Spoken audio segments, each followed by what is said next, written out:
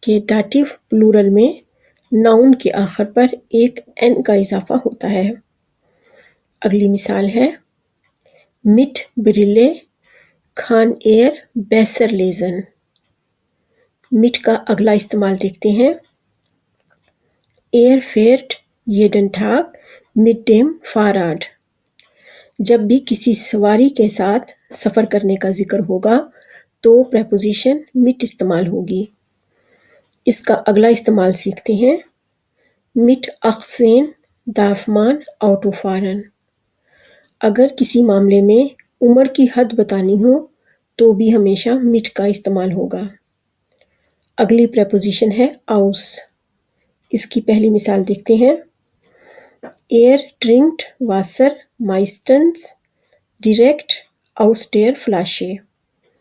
یہاں بھی چونکہ فلاشے کا آرٹیکل دی ہے تو ڈاٹیو پریپوزیشن آؤس کی وجہ سے ڈیر ہو گیا تو کہا جائے گا آؤس ڈیر فلاشے۔ آؤس کا اگلا استعمال بہت کامن ہے، ایئر کومٹ آؤس ڈوائچلانڈ۔ آؤس کا تیسرا استعمال سیکھتے ہیں، دیزے کھیٹے اسٹ آؤس گولڈ۔ کچھ صورتحال میں ناؤن کے ساتھ آرٹیکل استعمال نہیں ہوتے جیسے یہاں ہے۔ اگلی پریپوزیشن ہے اب۔ اس کا پہلا سینٹینس دیکھتے ہیں، ڈو کانسٹ اب مونٹاگ وائٹر آربائٹن۔ اگلا سینٹینس، اب نیکسٹر ووخے ہابن دی کھنڈر فیرین۔ جب کسی بھی معاملے میں وقت کے سٹارٹنگ پوائنٹ کی بات ہوگی تو اب پریپوزیشن کا استعمال ہوگا۔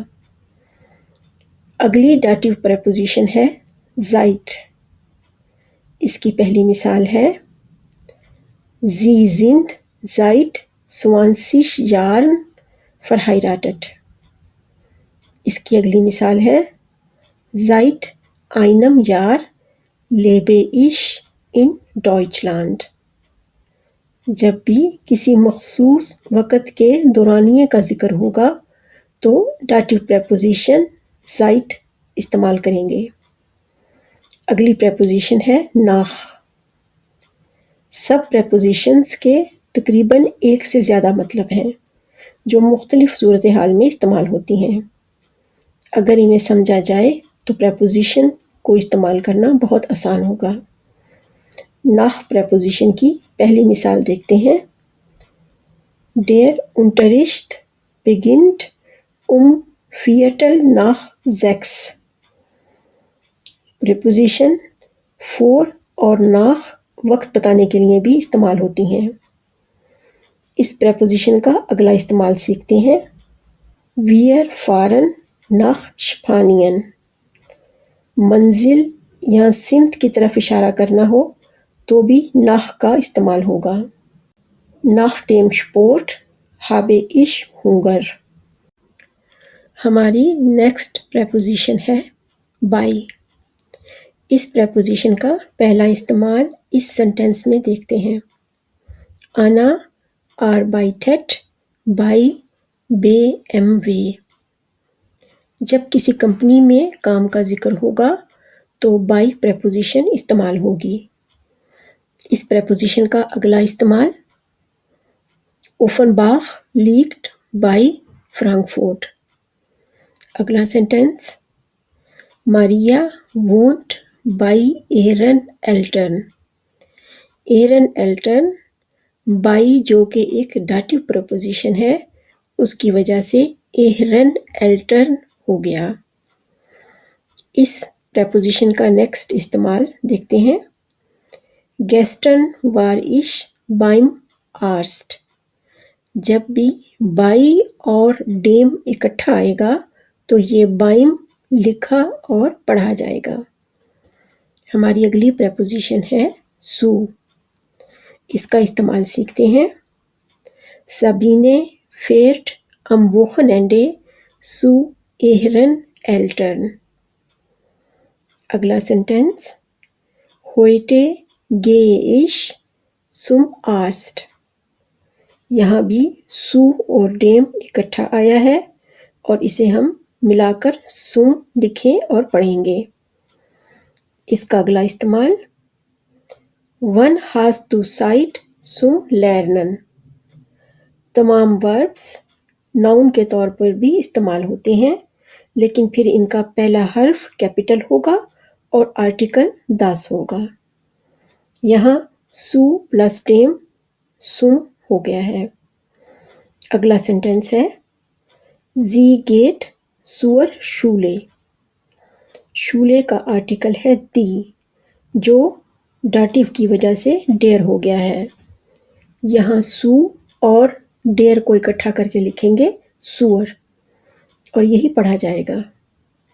ہماری اگلی پریپوزیشن ہے گیگن اوبر، اور یہ آخری پریپوزیشن ہے ہماری آج کی۔ آئیں اس کا استعمال سیکھتے ہیں۔ Ich wohne gegenüber dem Bahnhof۔ یہاں بھی ڈیر بانہوف ڈاٹیو پریپوزیشن کی وجہ سے تبدیل ہو کر ڈیم بانہوف ہو گیا ہے۔ ایک اور مثال، دو سٹس میئر گیگن اوبر۔